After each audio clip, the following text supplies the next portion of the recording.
मैं अभी दीप जलाने के लिए जा रहा हूँ, तो आप लोग वीडियो में कंटिन्यू बने रहिए और जल्द से जल्द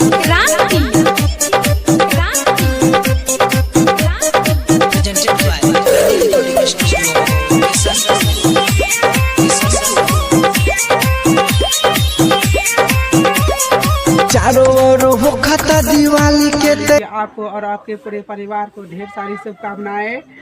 तो देख सकते हैं दोस्तों, मैं पूरा आपके घर आंगन में दीप जला चुका हूँ। चारों ओर हो खता दिवाली के तैयारी, जगमग जगमग करता दुआरी, घरे एले लक्ष्मी माता दुलारी, पूज छे करा दुनिया हो सारी, हसोहर जाए दीदी अरी जराए दी,